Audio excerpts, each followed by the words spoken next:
All right. Well, I think we'll go ahead and get started. First of all, everybody, thank you so much for coming out to this webinar. We're super excited to have everybody join us today for our third installment of our Business Finance Education Series in partnership with Business Impact Northwest. BEC has partnered with Business Impact Northwest to offer these business development resources to our members and communities, such as today's educational webinar, of course. And as always, all of our webinars are absolutely free to members and the community, and we hope to gain value for you tonight to gain value information from today's session. So this evening's webinar is all about language of business in terms of financing, and we're going to be discussing the basics of financing your business and pretty much all that entails. So hang on to your seat. We got a lot coming at you, a lot of great information, which is going to be fabulous and fun. So with us today, and on that note, we have the fantastic Gwen Cole. Gwen is going to be our speaker this evening.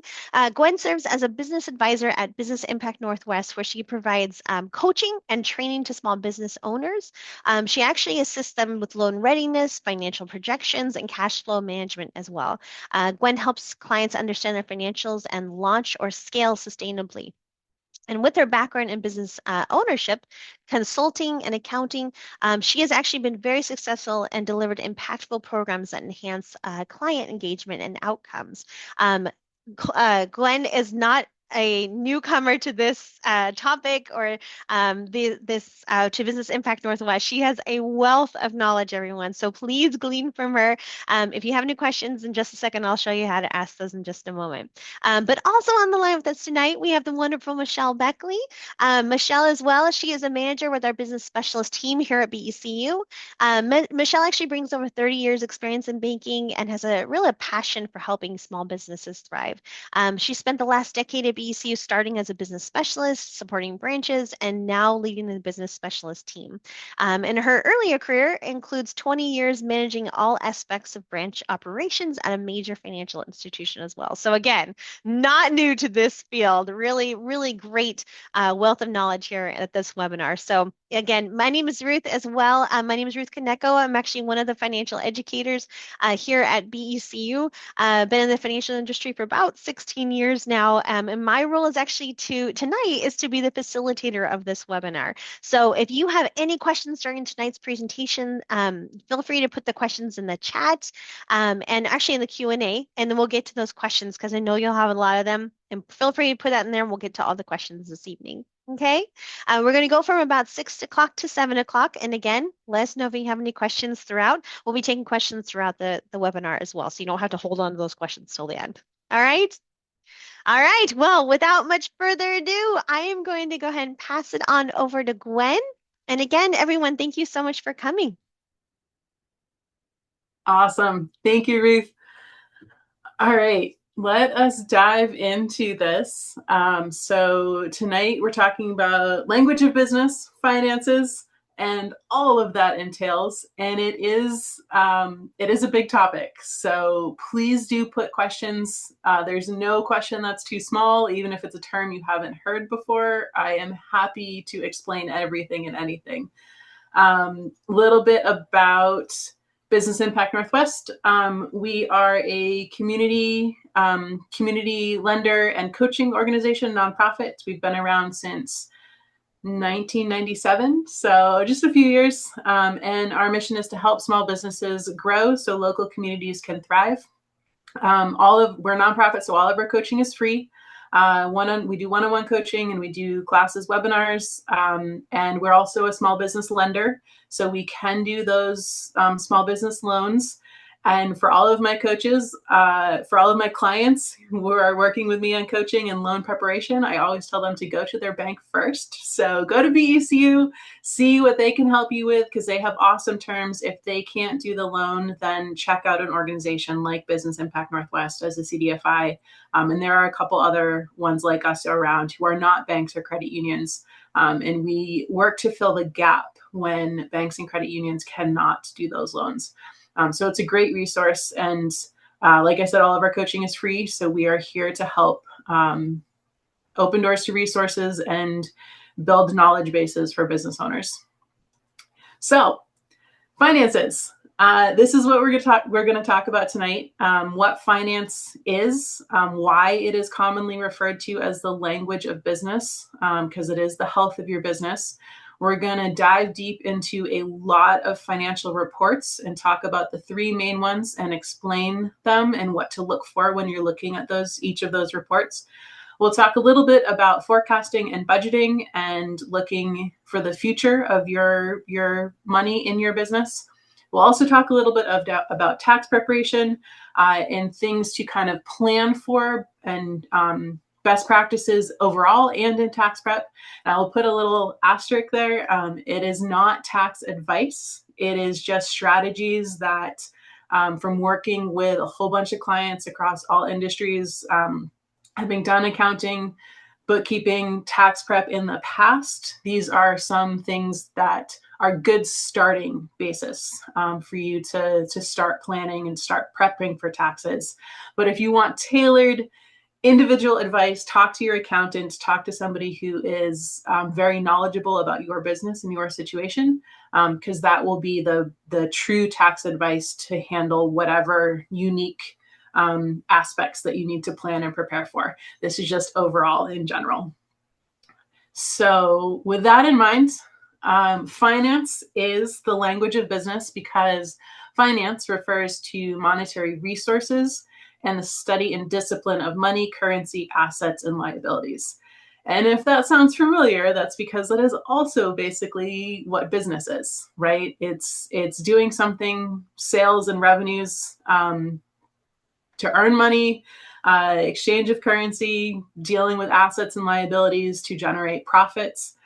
So finance is really the language of business, and the numbers of your business, the money, tells a story of your business. And so once you learn this language, you can look at financial reports and you can really understand a lot about your business and where it has been, what the current status is, and where it's heading in the future, because there's some warning flags that you can see in financial reports once you learn those numbers and how to read them.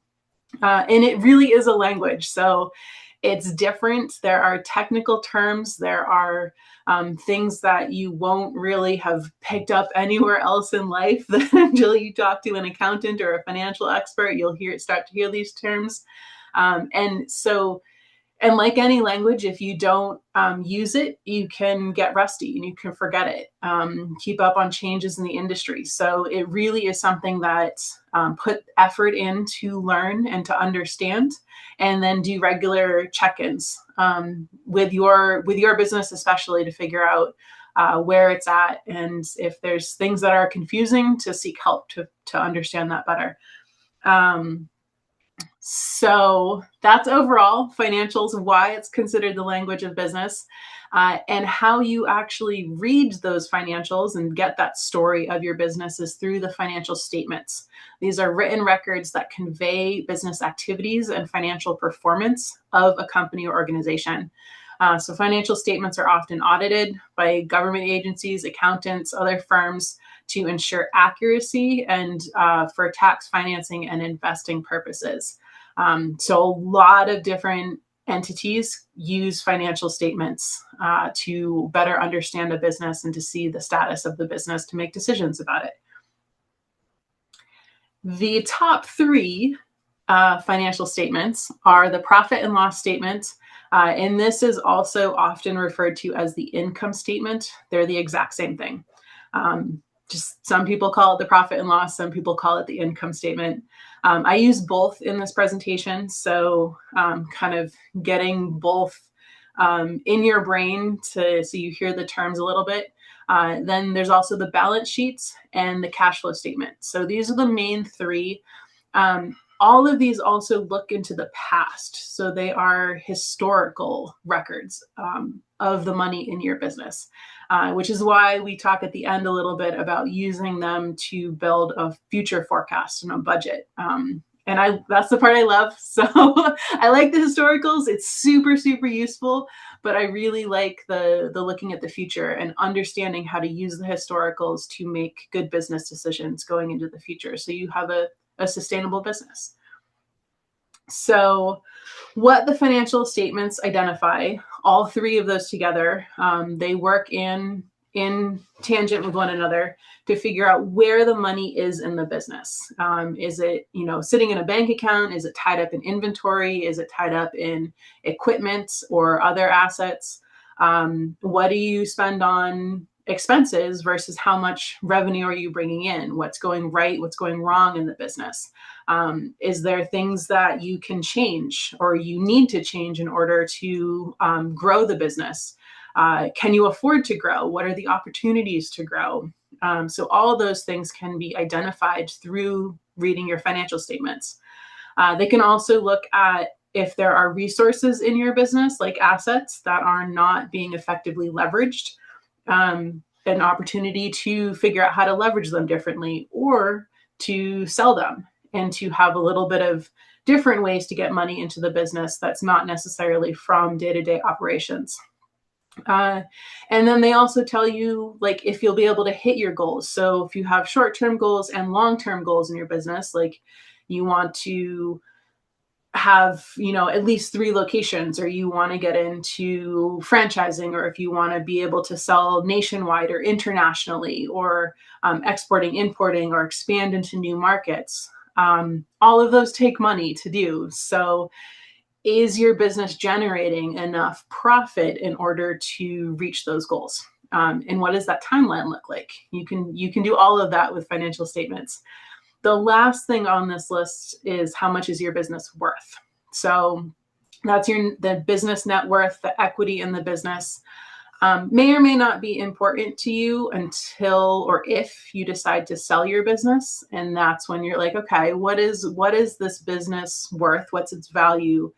So what's the starting point I can ask to sell it, to get somebody else to purchase it? And what does that look like?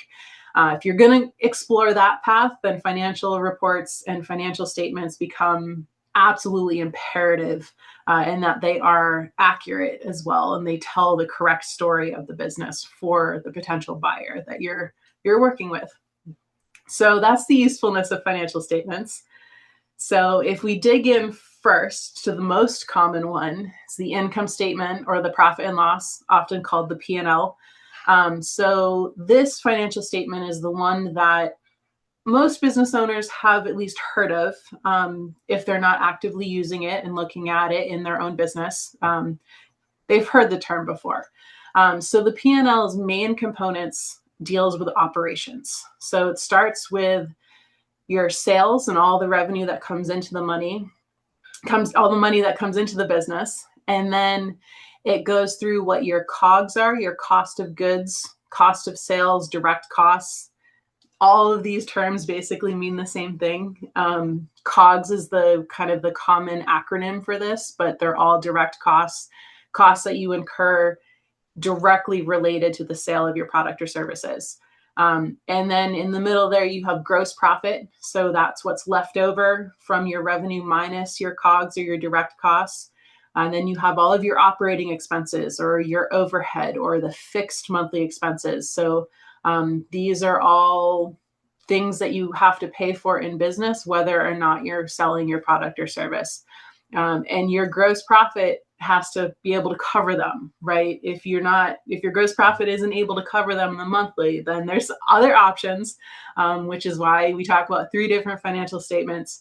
But if this is on the P&L, if it doesn't cover it, then that's where it becomes really important to dig into some other pieces of your business, because in general, you really want your revenues to be able to cover 100% of your operating expenses, at least in the long term. And then the bottom line there is the net profit. So that's usually what business owners are looking for and doing some of that planning around for, owner pay, owner draw, shareholder payouts, tax prep. It all comes back to the net profit here. So these are the main categories on the profit and loss or the income statement. And the next slide, when I switch it, gives a little bit of an example of the layout of that. So you have revenue, you have costs and expenses, operating expenses, and then that net profit down there at the bottom. And It's a funny thing about the accounting world, but a lot of accountants, a lot of financial people like to put the total at the top and then the details down below. So the examples I have here show that. This is the line that has the different color associated with it is a total, and then the one that has no colors associated with it is kind of the details out there. So like this total revenue here is just over 47,000. It's all from sales. This could be sales of products and sales of services. So it could be broken out even further. This example didn't, but it is possible to see more detail under that. And then you have the cost of goods, the operating expenses, all detailed under that total right there. So the pieces you look at on this profit and loss are to start with sales revenue at the top, and then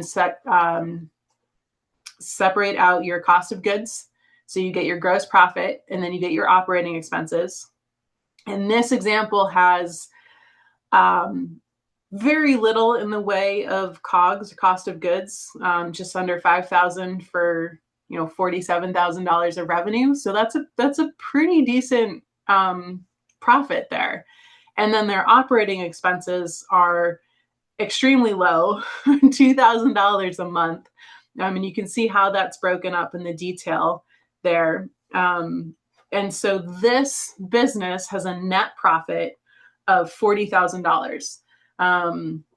And so when you're looking at these, specifically these four lines, you can start to do some math and say, okay, the cost of goods is pretty low.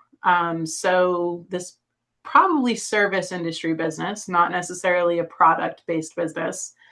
And the operating expenses are very low. There's 4 here. So there's no lease of any space. There's no storage space. So there is some equipment in there. There's a lot of marketing and advertising. So you can start to see where the money is spent from all of these sales. And one of the coolest ratios that you can run off of this is the contribution margin. And knowing this is important about your business, but it's also super cool to be able to compare it to your industry. So this contribution margin for this example business has a gross profit of just over 42,000, and you divide that by the total revenue, gives you a contribution margin of 89%. No, take that number, turn it into a percent, multiply it by 100, gives you 89%. So that is a phenomenal contribution margin, and much more in line with a service industry business. Product industry businesses, just on average, they're lower because you're spending more on cost of goods, you're purchasing inventory. Food-based businesses, restaurants and such, have notoriously very, very small contribution margins because of the nature of the industry, right? You're buying food and ingredients that spoil, that you have to sell in a certain time frame, or you have to toss them or give them away. So those margins are on average a lot lower than this example. And so knowing where your business is and then what the industry average is gives you a baseline of, are you doing well, or are you spending perhaps too much on your cost of goods, and you just need to see if you can find a way to procure your inventory for less, right? Or raise your prices, because those are the two very simple examples of how to increase your profit. And so it tells you where you stand and if there's something you should be looking at. And then this is the remainder, right? That 89% you have there covers all of the operating expenses in the business. A question I often get is like, well, I don't know what the industry standard is for my specific industry. And I always send people to the public library because that is a phenomenal resource. They almost always have business databases, and you can explore it. Just get a library card. You can explore it on own.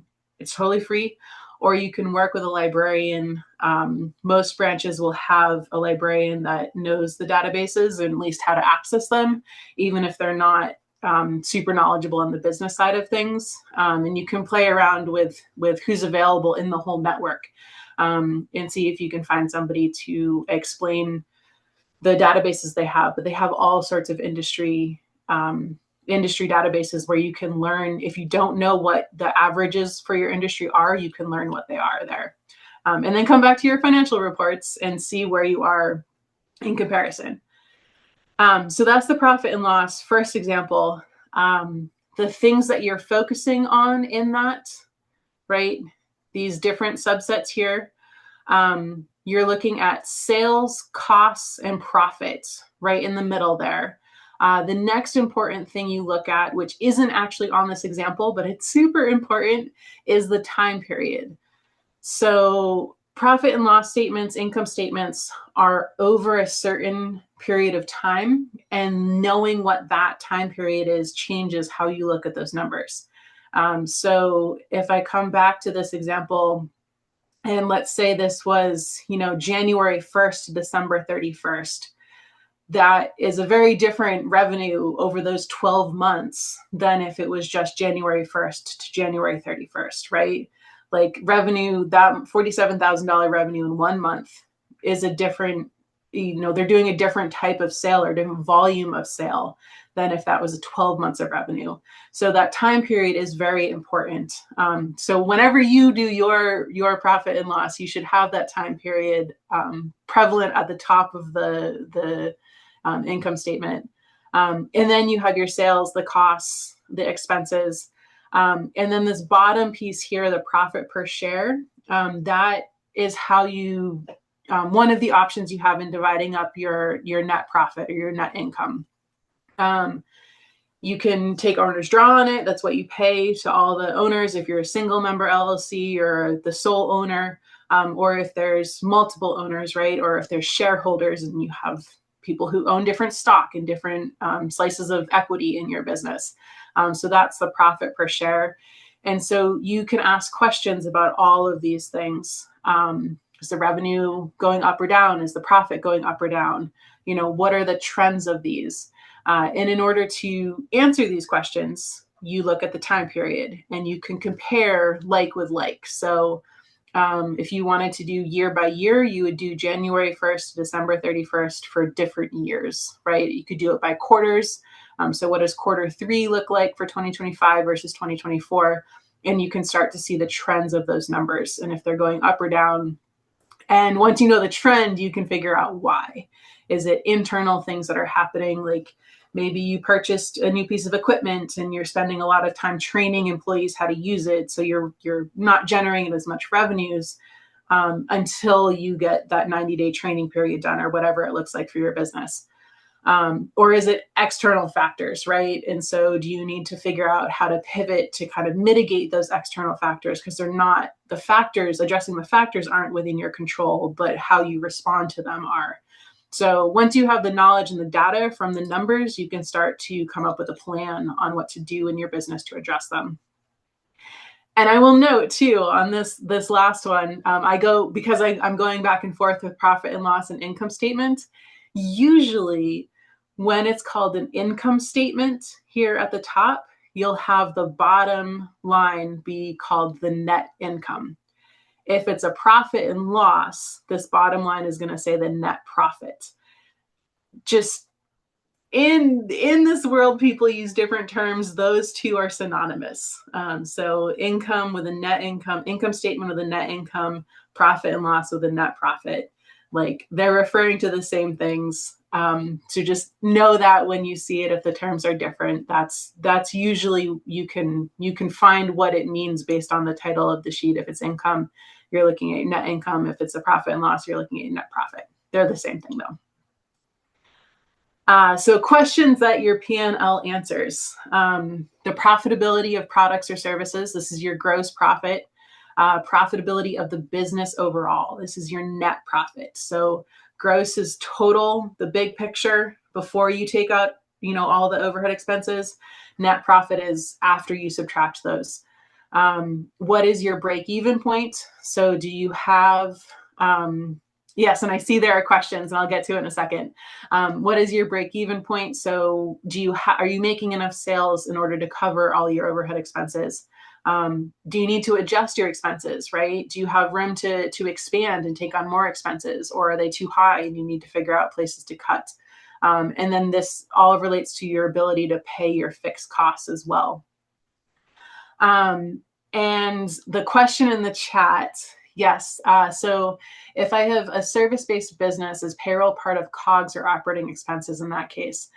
It is a great question. I know business owners who treat it both ways. And it is really, if you have to pay payroll, even when you're not selling that service, right? Because there's billable hours and then there's stuff that needs to happen that's not going to be billable hours.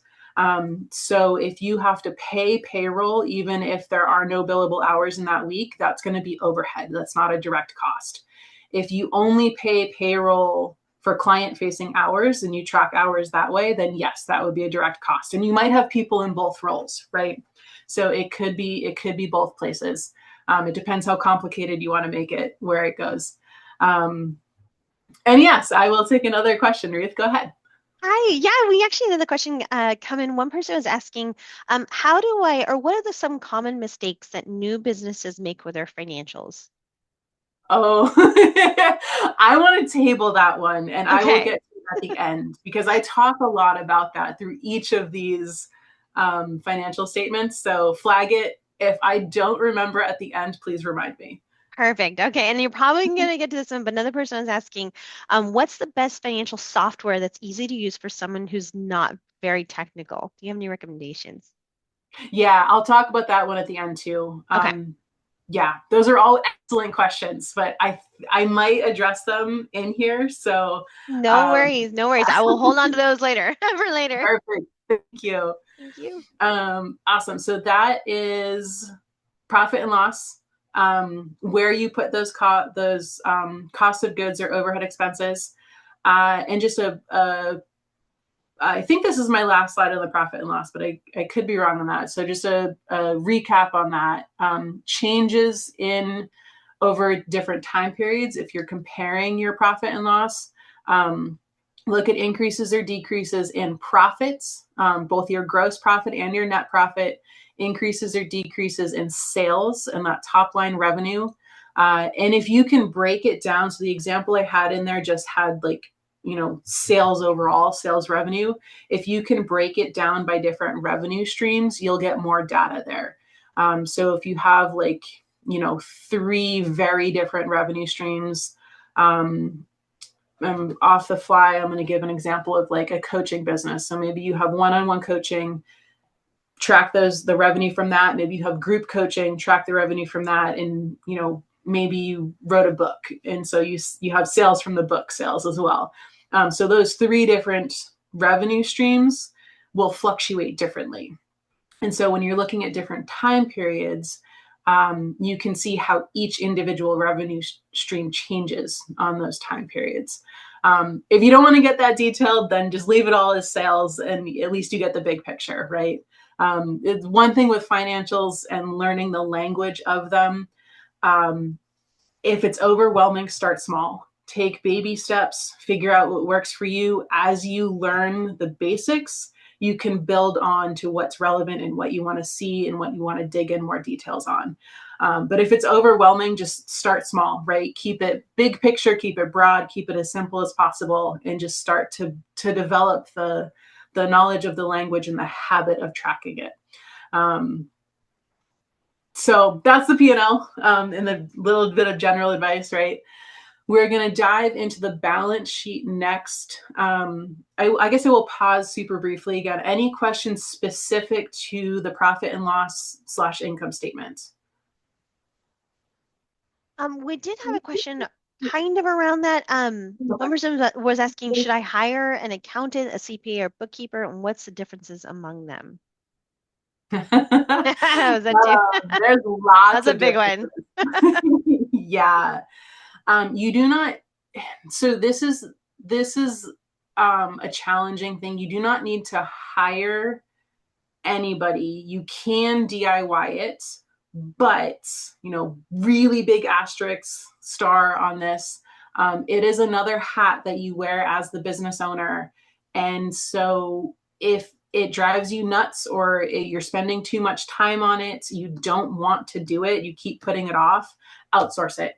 Hire a bookkeeper, hire an accountant. And I'll talk about the differences of those real quick. Because it is really important to have your financials organized. And if you're not doing it, then assign somebody else to do it. Because you'll be able to make so much better decisions in your business if you can get it organized. And when you hire somebody, they can't read your mind, right? So there is a period where you have to work with them. You have to be in close communication. You have to teach them your business so that you can then go and run your business and they can track the numbers on it. Because they don't know, like they do what they do with the bookkeeping or the accounting, and they don't know the ins and outs. So you have to teach them. Bookkeepers are the month-to-month reconciliation bookkeeping processes. The softwares are typically called accounting softwares, but it's the process of bookkeeping, that monthly reconciliation to make sure that the numbers that are in the system match what is happening in the real world and they are categorized appropriately. Then accountants usually deal with taxes. So sometimes you'll find a bookkeeper that does the month-to-month or quarterly, depending how many transactions you have. Those are also accountants and will help you with tax filings. Not always though. Sometimes you'll just find the accountants who just want to do tax filings, and you do your books monthly, your bookkeeping yourself, but then you hire the accountants to help you file taxes. And that might be on an annual basis or it might be on a quarterly basis. It depends on what you need in your business and what you hire them for. And then there are different levels of that, right? So there's no certification requirements for bookkeepers. So a lot of them are self-taught. Some of them are like very, very good. Some of them are still learning, right? Some of them specialize in an industry that is not yours, and they may be amazing, but they have no idea what your industry is. And so when you're hiring a bookkeeper, see what their familiarity is with your specific industry.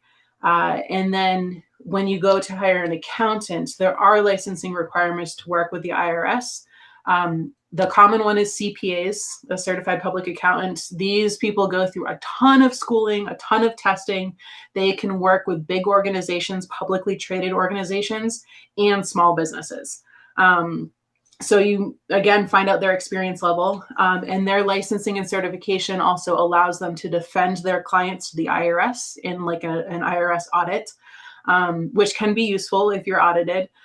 And then the next level there, if you don't, because the more certifications, the more training, usually the higher the cost. If you don't want to find a full CPA because you're just a little small business, look for somebody with an EA certification, an enrolled agent certification. This is a next step down from a CPA, where they have all sorts of training and testing. They can defend clients to the IRS, but they only work with private small businesses. They cannot work with publicly traded businesses. So those are kind of your two options in the industry. And they might run these reports for you, but they might not sit down and like coach you through them. Some do. So that's another thing when you're looking for a bookkeeper or an accountant, ask if they have what support they have to help you learn to read the financial statements, right? And some are absolutely willing to do that and love doing it because it makes you a better client for them if you understand it. And some either don't like doing that. Coaching is a different skill set. Teaching is a different skill set. Some just don't have the time, right? They might have a super high client load and that's not a service they want to offer. And so don't offer it, right? Any number of reasons. And some businesses don't want it. They're like, yeah, I'm good. I would rather just get the reports. I can read them on my own. And so they haven't cultivated that as a service offering. So all great questions to ask when you're looking for a bookkeeper or an accountant. And then I'll address the softwares out there super quick on this. I do come back to it later. the industry standard is QuickBooks. So pretty much everybody works in QuickBooks. And there used to be QuickBooks Desktop that they're discontinuing support for. So they're trying to get everybody on QuickBooks Online. You'll see it referred to as QBO, QuickBooks Online. Um, it's a monthly subscription, annual subscription. It is industry standard, so almost everybody works in it. It's also the priciest out there, which it also does everything. So if you're going to scale and you're going to have like 17 locations and a multi-million-dollar business, QuickBooks might be the one you want to start in because it can handle all of that. Other good options are Xero, Xero. They're pretty close second behind QuickBooks. They can be more approachable for small business owners who want to do it themselves because their user interface doesn't look like a spreadsheet. Like it is a little bit more friendly for people who are spreadsheet averse, right? QuickBooks looks like a spreadsheet, and you can adjust columns and rows and everything. Xero has it splits it up a little bit, and so it can be nicer. I know a lot of small business owners that actually just prefer to work in Xero. But if you're going to hire somebody, not all bookkeepers or accountants will work in Xero. So keep that in mind. Most of them do now just because it is second, but not all of them do. Xero also is not free, so there's a cost. It's pretty similar to QuickBooks. I think it's a little bit less, but not a whole lot. Other options are Wave. Wave is a good option. Wave, I think, also has a free version. Not many bookkeepers and accountants work in Wave, though, because it takes it even a step further outside of the accounting sphere. And so if you're thinking from the point of view of an accountant and a bookkeeper, if they're in these systems reconciling and they have clients in all three softwares, and QuickBooks and Xero follow industry standards, but Wave doesn't use the same terminology, it doesn't reconcile the same, it doesn't input data the same, they don't want to learn all the softwares, right? So they focus on one or two. And so Wave doesn't use the same lingo. It's very much geared towards business owners DIYing it. I think they even have household bookkeeping options, right? So you can do it with an individual, right? Even if you don't have a business, and you can combine, multiple incomes in a household. So it's different. It can be the best option for your business based on your business and what you want to do yourself. And if you just want to find those, print out those reports and give them to a tax accountant once a quarter or once a year, it might be fine. Wave is limited. I actually don't think it prints out the balance sheet.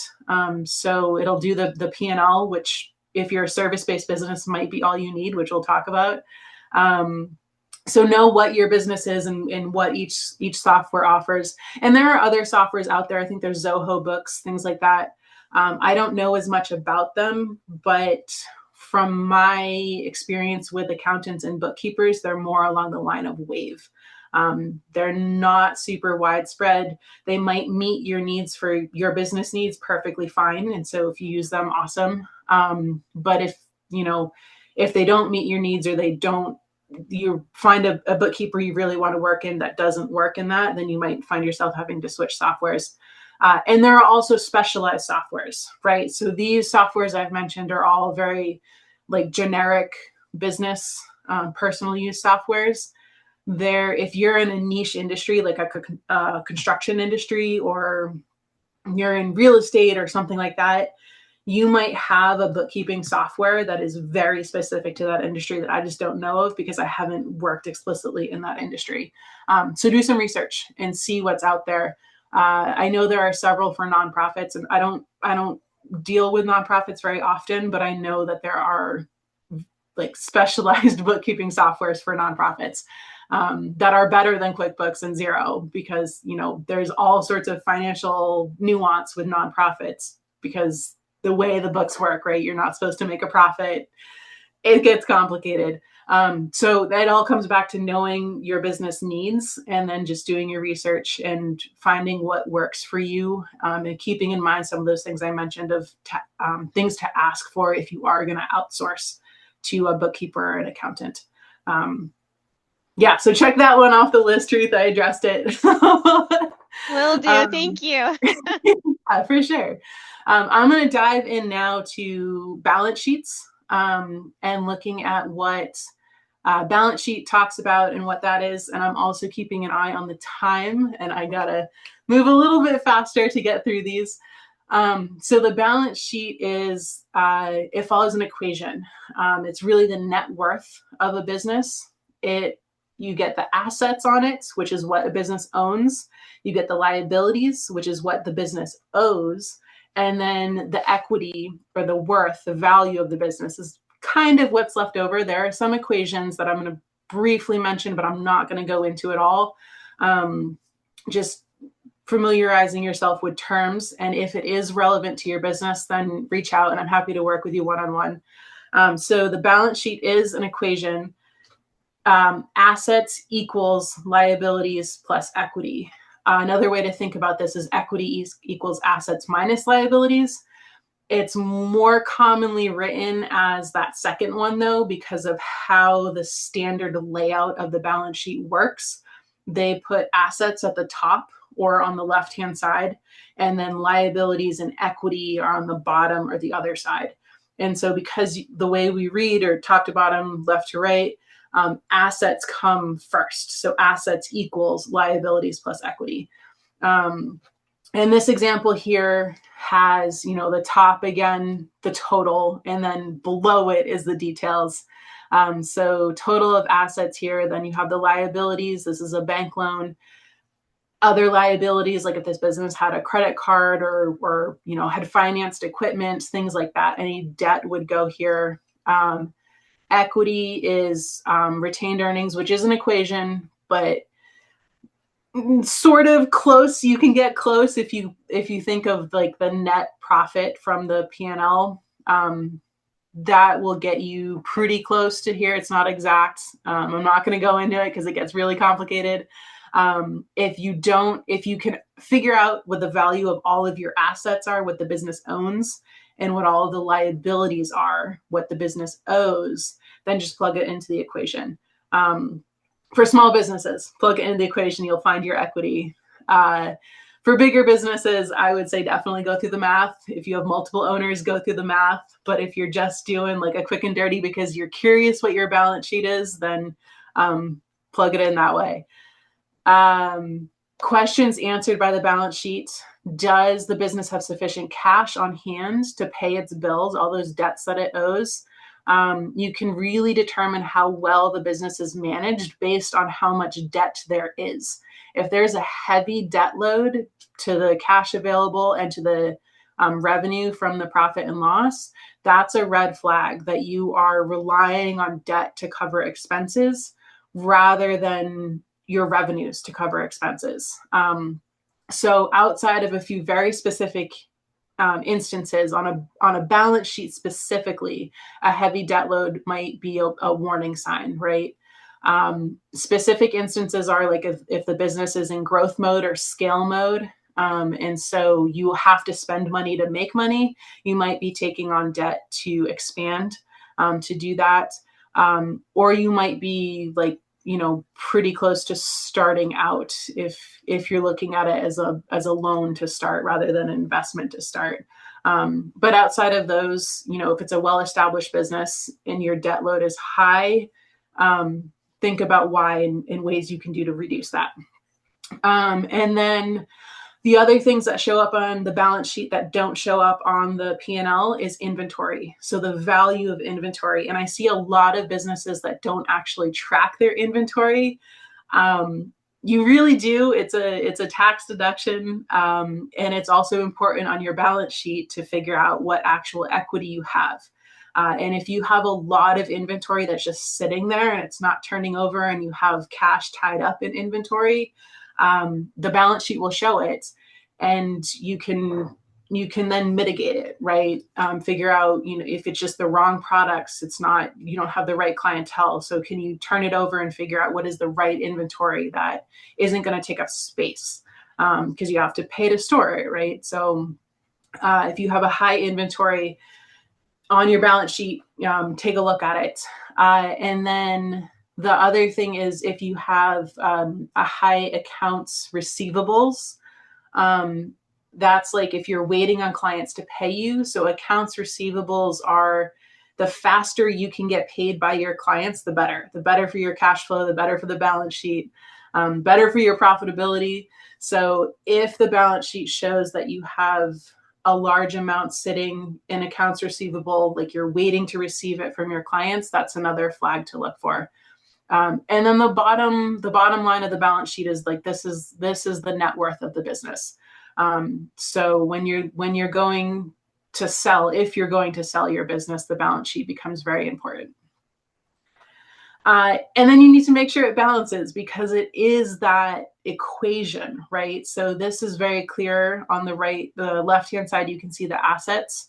On the left, saying this backwards, on the left-hand side, you see the assets. On the right-hand side, you see the liabilities and the equity. And the number that all of the assets equal, what that value is, should be the same as the liabilities plus the equity, so that it balances. You can think of it kind of like a scale, and it should be the same number on both sides. Another thing to note on here is that this example has it split up between current and long-term. So you have current assets up here and you have long-term assets. You also have current liabilities and long-term liabilities here. This is a specific term in the accounting world, and anything that's current means that it's going to be dealt with within the next 12 months. So like current accounts receivable, this will be collected upon within the next 12 months.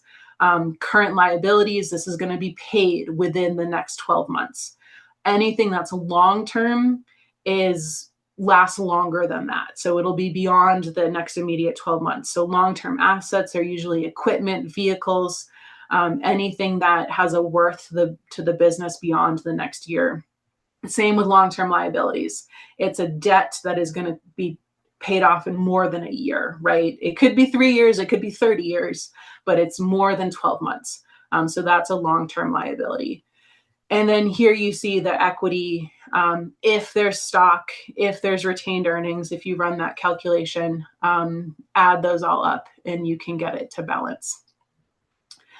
And I have a couple more slides I'm going to do for the balance sheet. Yeah, there's a question for at the end.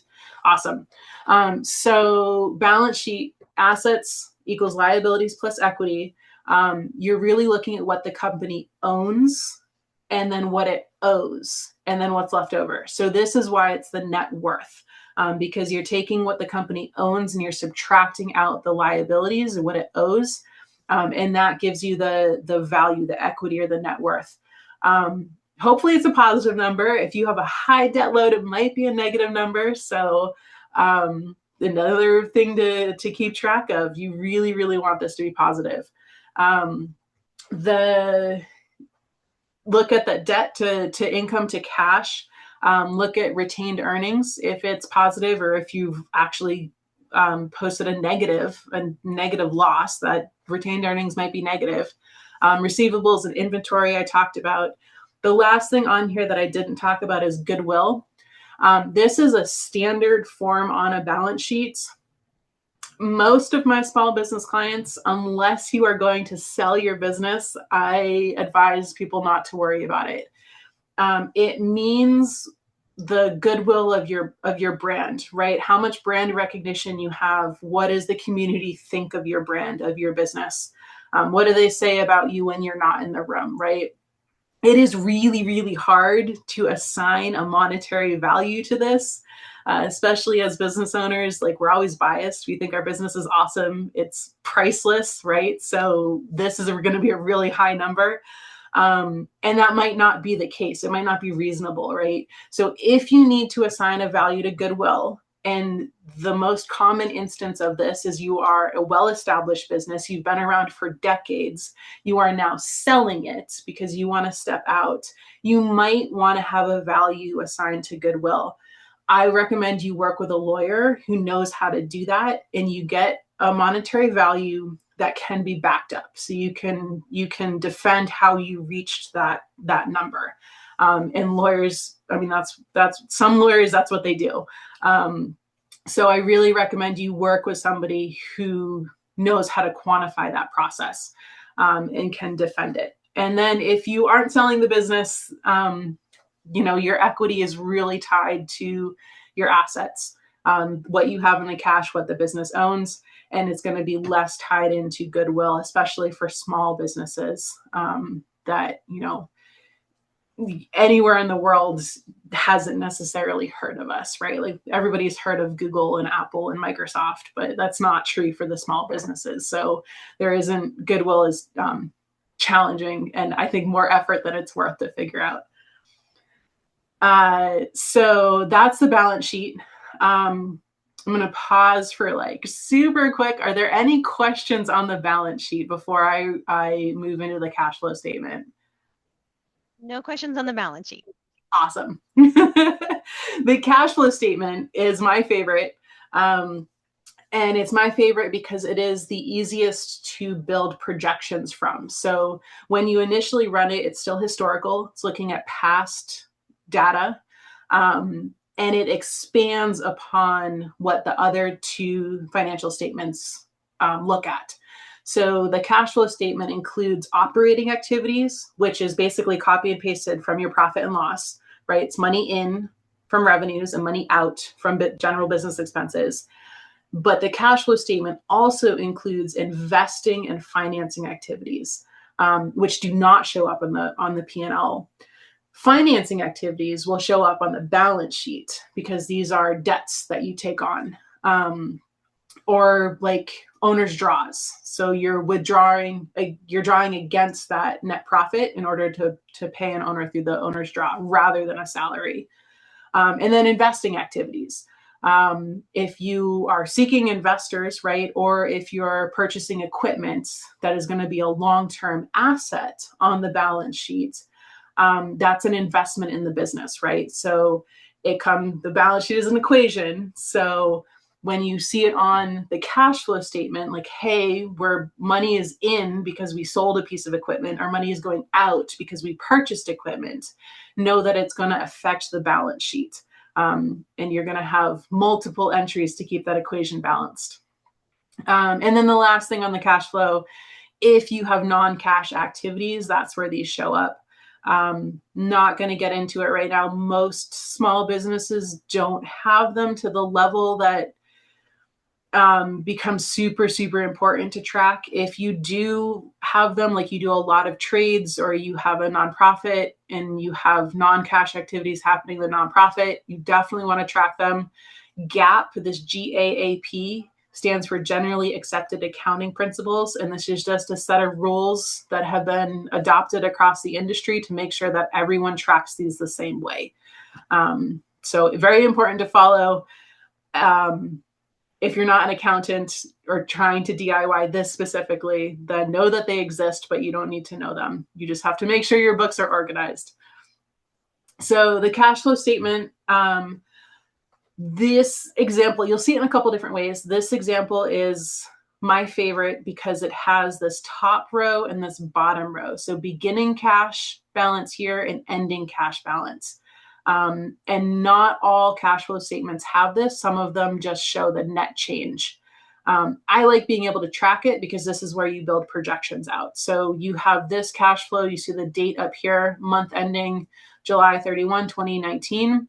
So you have beginning of the month. This was the cash balance in the bank account. You add in money from operations. You subtract money from operations. You add in money from any investing activities or subtract from investing activities because you purchased something that's an investment in the business. Money in and money out from financing. So you got a bank loan. That money went into the bank account. So this is a positive. If you're repaying that debt, then this is going to be a negative. Money is going out on a financing activity to repay a debt. So you add and you subtract all of these things until you get the cash balance here. So we went in this example from $1,200 to $2,200, which is a net positive of $1,000. This one you can actually see what you started with and what you ended with. when it just shows the net change, it won't have, and I have a couple examples further on, it won't have these lines. It will just show a net change positive $1,000, which is good. Like you're positive, right? But I like seeing the where you start and where you end in addition to that net change. Oh, I forgot I had arrows here. So these just point out that operations, investing, financing, and then keep track of the ending cash balance.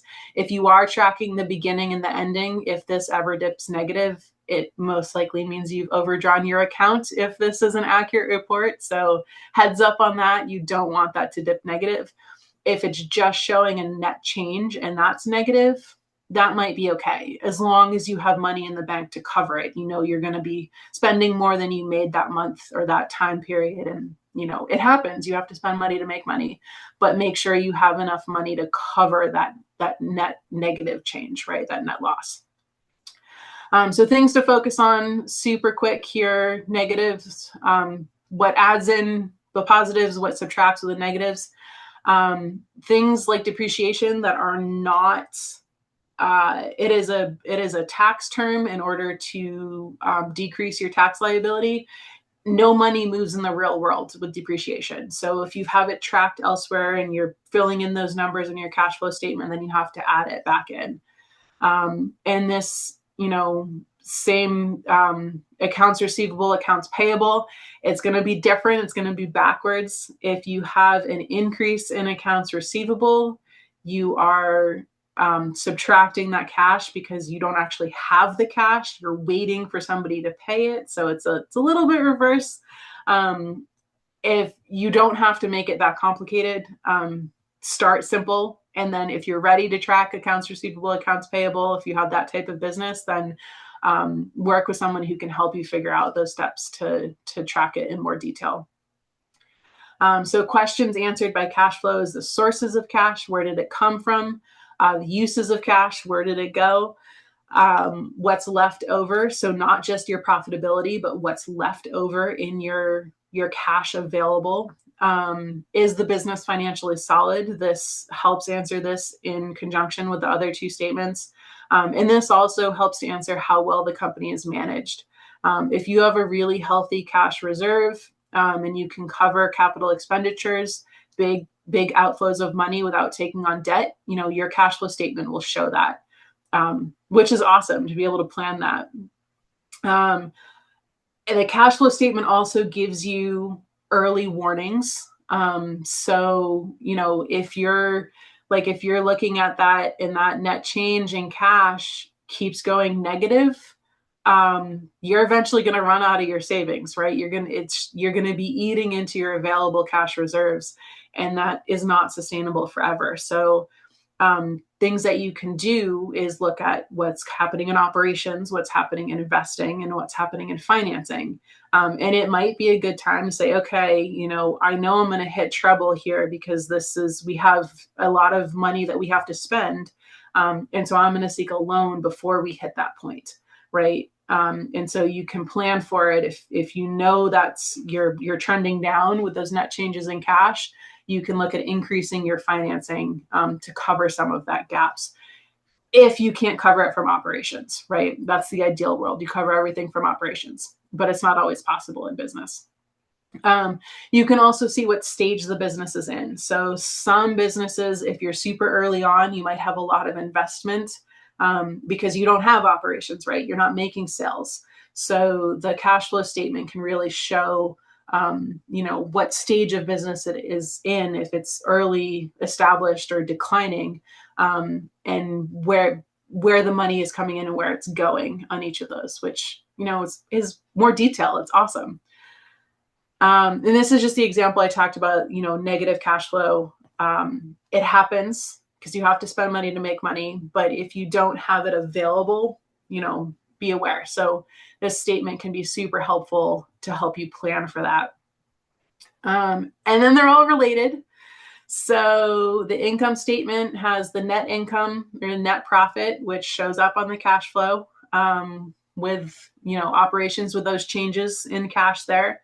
And then it also, the cash flow statement ends in the cash balance, and that shows up on the balance sheet with that, you know, the asset, what's available in your bank account, what cash do you have available. So you can run each of these without having run the other reports, but they do inform, right? And if you have an accounting software, all that happens in the background. So you just see the end results of it. You don't necessarily see all the work that goes into it. If you're building these from scratch manually in Excel, you might need to build your profit and loss or your income statement before you could do the cash flow, right? Because that data, that back end work data, won't happen automatically. So you have to know what numbers you have to plug in. And then an important thing that I didn't talk about, the income statement and the cash flow are periods of time. So they have a starting date and an ending date, and they show fluctuations, net changes over those time periods, right? You can set the parameters. It can be a full year, it can be a quarter, it can be a month. Whatever you want to track for that time period, you set it. The balance sheet is a point in time. So it's a snapshot. So you want to make it match if you're using these financial statements in conjunction. So like if you were to go to apply for a small business loan, a banker would probably ask for your balance sheet as of the most recent month, so October 31st, 2025, and they would want to see the profit and loss year to date through the end of October, right? So your income statement would be January 1st to October 31st. Your balance sheet would be as of October 31st. So you're in the same time frame with all of the financial statements. And then I am going to pause again for a question specifically related to the cash flow statements before I dive into the last couple parts and take those very generic questions. No, it's okay. Go ahead and continue. We'll take questions at the end. Okay. So this is manage your numbers for success. So all of these financial reports used together can tell you how efficient the business is. So start with assets, liabilities, and net worth. Balance sheet, basically, what money is available, what assets are available to leverage. You get sales. From sales, you get your net profit. And then you move down to the bottom. How do you use that profit? You have basically three choices. You can reinvest it in the business and pay for new assets. You can pay off debt to reduce those liabilities, or you can pay out to owners and shareholders. If you do not have enough profit to cover all three, whatever's at the bottom isn't going to get covered. That is what gets dropped off. And it's often paying out to the owners, especially if you're not officially on payroll.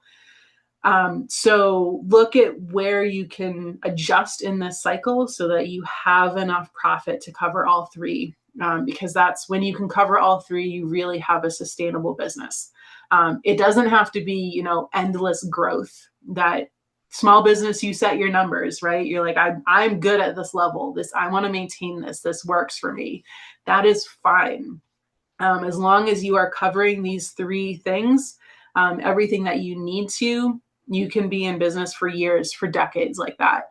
If you're not covering these things and you need to cover them, like you have debt that needs to be paid off, that's when you're going to get into trouble. And, you might be able to float it for a couple of years, but you can't float it forever. So understanding this about your business is super important, and your financial reports help you understand that. Forecasting and budgeting, I'm going to fly through this because I know we're over time. So anticipate your sales revenue. Use your prior years. If you're an established business, use what you've done in prior years to build your expectations for this next year or this next time period, whatever you want to project out. And then you can plan for any capital expenditures. Make sure you have enough to cover uncommon costs or annual costs that you might forget about. You can compare your budget to your actuals. So plan out for like Q1 2026. What do you think is going to happen? And then at the end of Q1, run your actuals and see where you were off, right? Did you underestimate or overestimate revenues? Did you underestimate or overestimate expenses? And that can help you build a better budget going forward and help you to plan for that growth, or covering unexpected costs too, right? Have a contingency fund. And this is my favorite part with the cash flow statement, building that out so you can see where cash is coming in. And if you need to, if operations can cover a capital expenditure, or if you're going to need to seek out financing or investing to cover that because your operations is going to fall short. You can plan for all of that, right? Tax preparation, super quick in the slide, but you can also research this on your own and talk to an accountant. There's lots of different taxes that businesses have to pay. If you're an established business, if you've been in business for a couple of years, you come to expect on what's on par, right? So you know pretty much what you're going to owe every year based on what your revenues are through the course of the year. If you're new to business and you're not sure how much to set aside, I usually advise businesses to set aside 30% of their gross revenue, because there's a lot of taxes to cover. 30% almost certainly will be overestimating.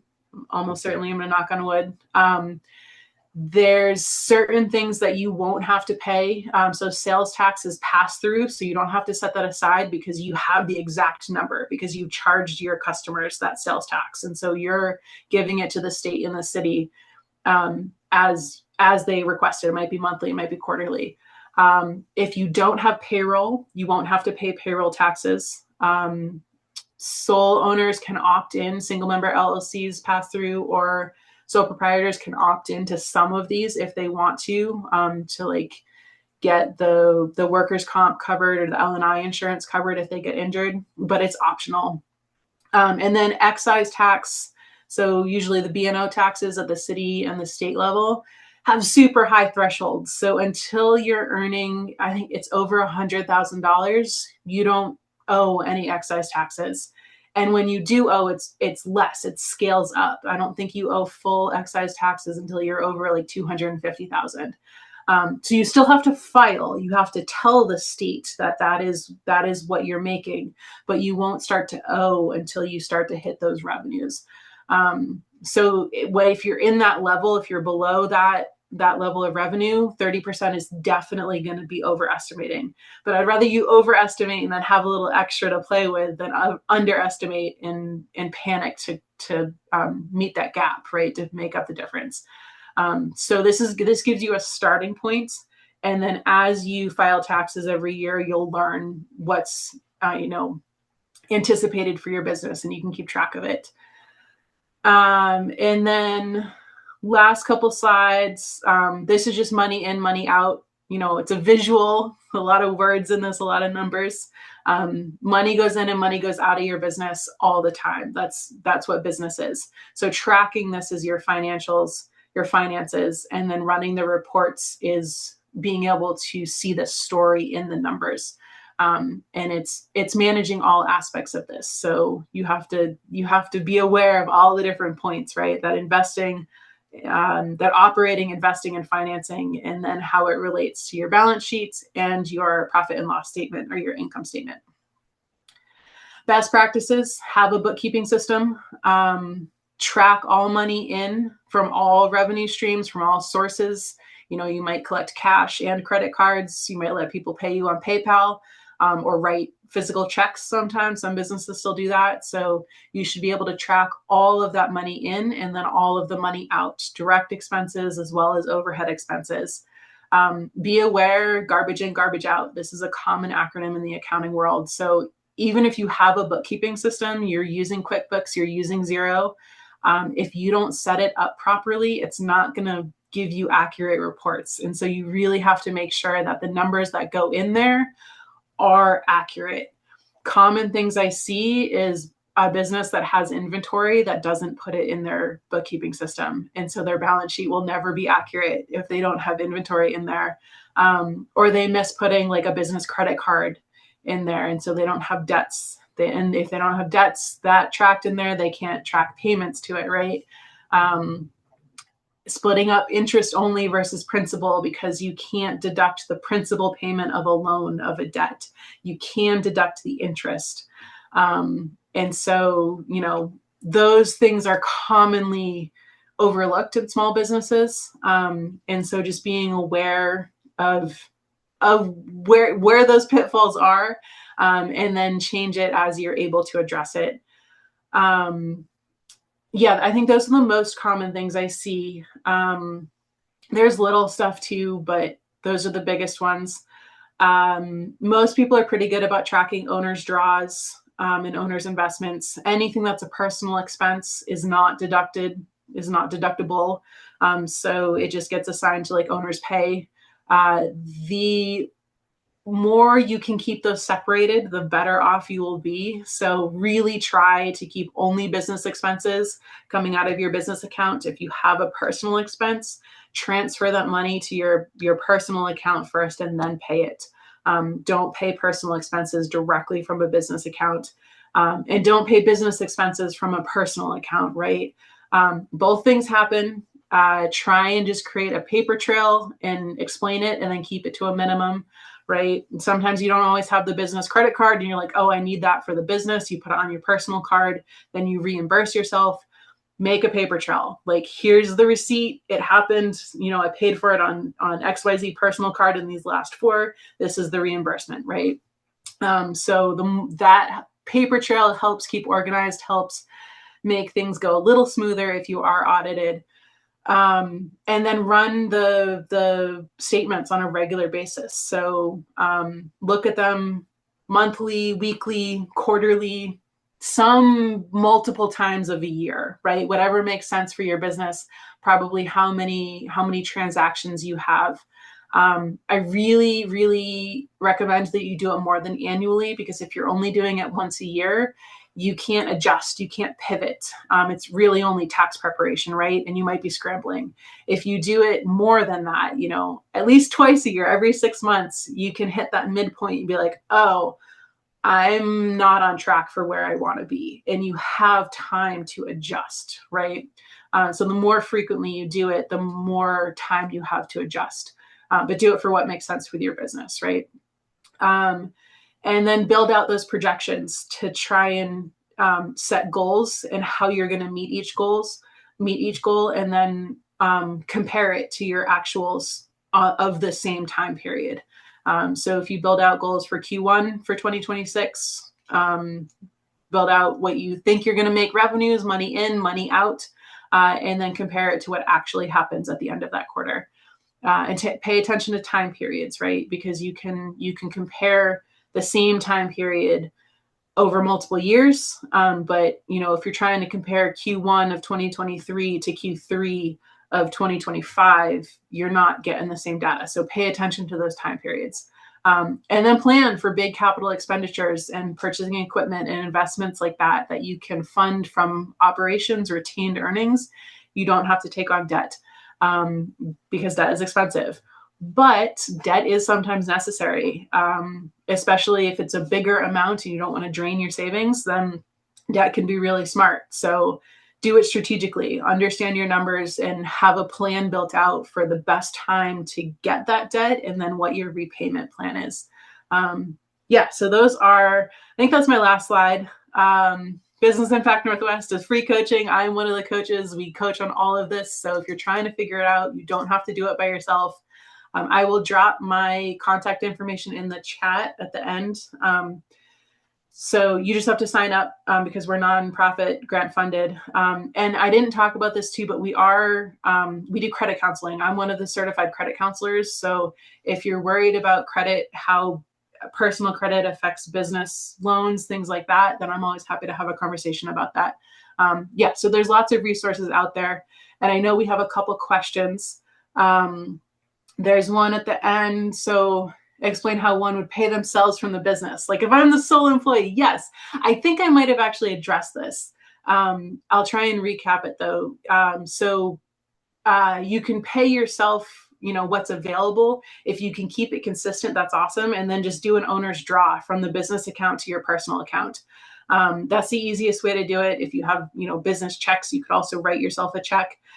Keep track of it. And if you can set up a consistent schedule, kind of like you're thinking of it like a paycheck, that's awesome, because that makes it much more simple to follow if you are audited.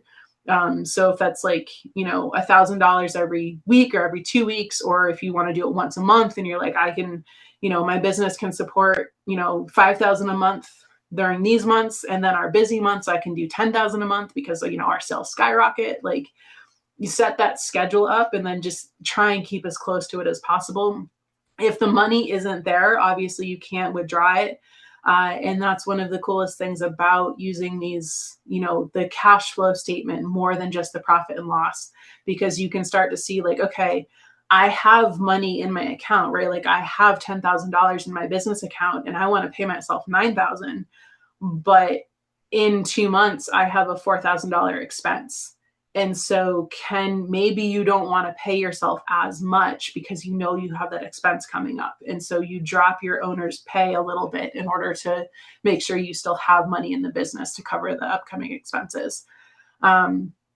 And that's really it. If you're working with a bookkeeper and accountant, just make sure they know the process. So what your personal account is, so they recognize that transaction, because they might just see it as, a over-the-counter withdrawal, right? They don't know what it's for. So make sure they know what it's for. If you can put a note in there, or if you just talk to them, like, I always take this amount.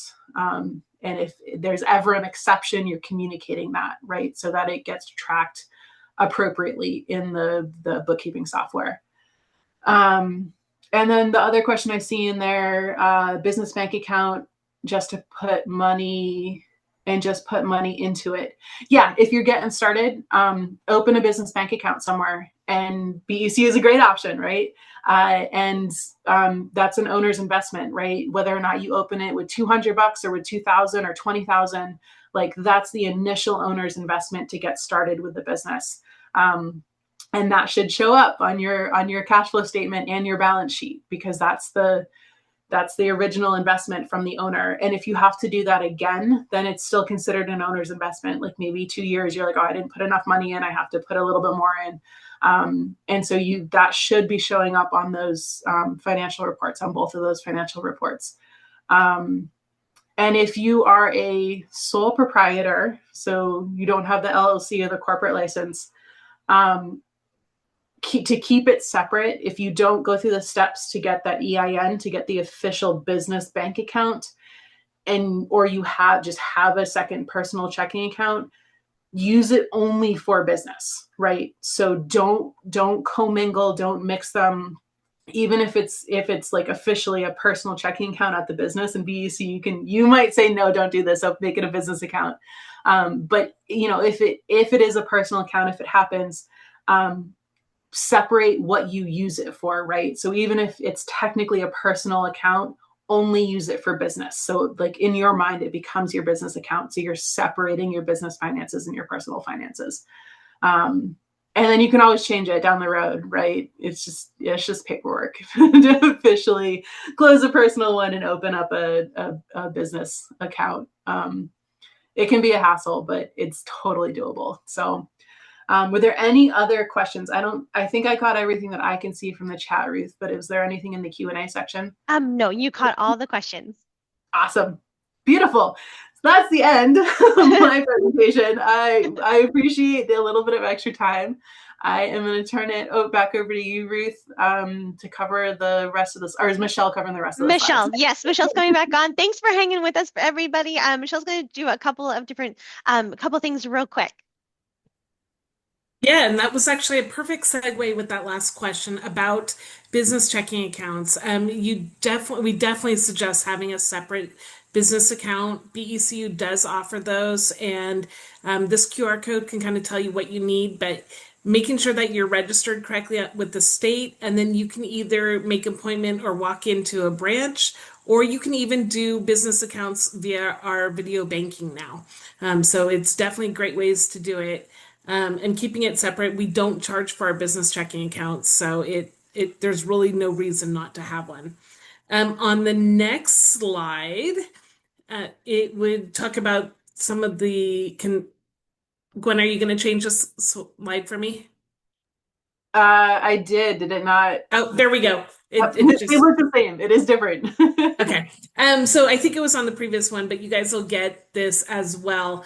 BECU does offer QuickBooks discounts. So as we were talking about, great ways to keep track of accounts and making sure that you have the right software, we do offer that discount for our members.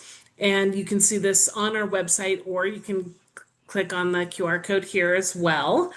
And then the last one is just talking a little bit about some of the resources. Oh, or maybe that was the last one. Talking a little bit about the resources that we have when you go to becu.org. These webinars, the previous ones as well, are also on there. So it's great if you wanted to listen, either re-listen to this one or check on a different one. Lots of resources though for business advising, such as Business Impact Northwest, and just great ways to get your business moving forward. So that I think is it for me, you guys. Wonderful. Thank you so much, Gwen, Michelle. This was such a huge presentation. Lots of great information. I see that Gwen has put her contact information in the chat. Michelle, if you want to put your information there, that would be great too. On the screen in front of you as well is just to share your feedback slide. We would love to get your feedback about this presentation. You can tell us what you thought, what you'd love to hear more of as well. But again, thank you so much, Gwen, for doing this and coming out and doing all this fantastic information sharing. Again, if you have any questions at all, please don't hesitate to email Gwen or Michelle with any questions that you may have after the presentation. And yeah, we'll hope to see you and next time when we do these presentations. We hope to see you again soon. And again, thank you so much for attending. Hope everyone has a wonderful rest of your week. And we will also be getting these slides out to you so you can have the information like the QR codes and so you'll have all the great information that you heard tonight. All right. All right, everybody. Take care and have a wonderful night. Bye. Thanks. Bye, everyone. Thank you.